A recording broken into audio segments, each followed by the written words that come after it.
You've got big goals, you've got big dreams, you want to grow, you want to wake up energized, show up with purpose, and finally get your life moving forward. But instead, you scroll, you hesitate, you put it off, and deep down you start to wonder, am I just lazy? Let me be very clear. You are not lazy, but you are stuck. And there's a big difference. Let me show you why and how to break out of it.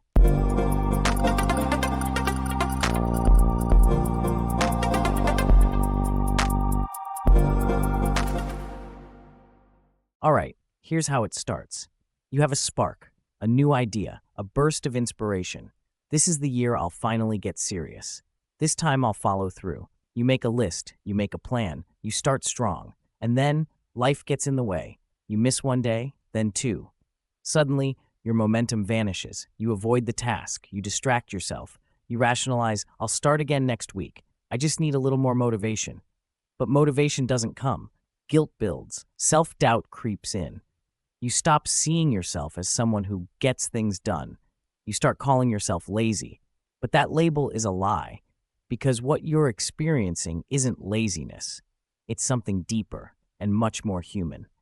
Let's talk about the real reason we get stuck. It is something called psychological friction.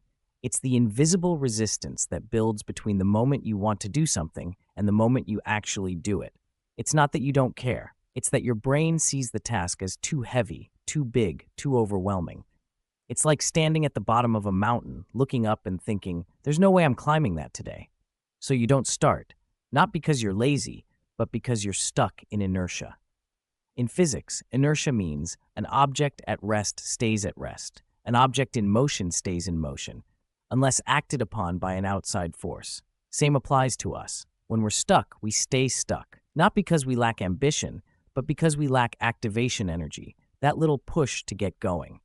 Here's the mistake we make. We think we need to climb the whole mountain, but really, we just need to take one step. Because once you're in motion, just like a rolling ball, it gets easier. Momentum takes over, but you can't build momentum from zero. So how do we break inertia? By lowering the bar. Not raising your standards, but lowering the starting point.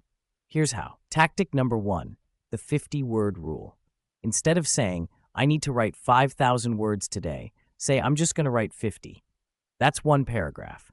That's an Instagram caption. That's easy, because once you start writing, you usually keep going. Tactic number 2, the 2-minute rule. Tell yourself, I'm going to do this for just 2 minutes. Want to start exercising? Do squats during one song. That's it. Want to clean your room? Set a timer for 2 minutes. Stop when it dings. The point isn't how much you do. The point is to prove to your brain, I can get started. And once you're in motion, guess what? You almost always keep going. Sometimes we put way too much pressure on motivation. We think we need to feel ready before we act. But the truth is, action creates motivation, not the other way around. You don't wake up inspired every day. You wake up tired, distracted, anxious, busy. But if you take one small step, your brain says, oh, we're doing this. That's when confidence kicks in. That's when belief starts to rebuild. And the best part, you didn't need discipline or grit or magic morning routines. You just needed to start. As you go through this process, you might run into the real enemy. And it's not laziness. It's not distraction. It's something called identity drift. Here's how it works. Every time you tell yourself you're going to do something and then don't, you create a little crack in your self-image. It's not just, I didn't go to the gym. It's, I'm the kind of person who never sticks with it. You start to drift from the version of yourself you used to believe in. And the longer the drift, the harder it is to believe you can ever close that gap. This is why it hurts so much to procrastinate. Because it's not just about time. It's about trust with yourself. But here's the truth. Every time you take action, even a small one, you start rebuilding that trust. You say, I'm someone who follows through. I may not be perfect, but I keep showing up. I'm closing the gap. That's how you beat identity drift, one micro action at a time. Let me share something that changed how I view failure. Every restart is still progress. Most people think, I've tried this before and failed, so why bother? But failure isn't a reset. It's a rep. Every time you try again, you're stronger, smarter, more aware.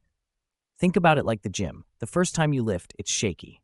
But you come back. Your muscles remember. Same with discipline. Same with self-belief. So if you failed before, good.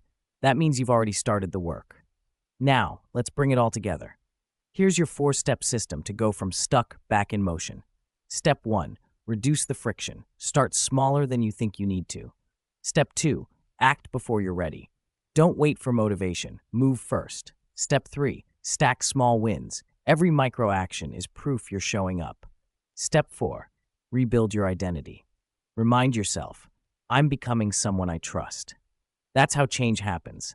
Not in some giant breakthrough, but in 100 quiet moments where you choose action over avoidance. You're not lazy, you're not broken, you're not behind, you're just paused. And today you're pressing the play button again. Start small, stay in motion, and remember, you're closer than you think.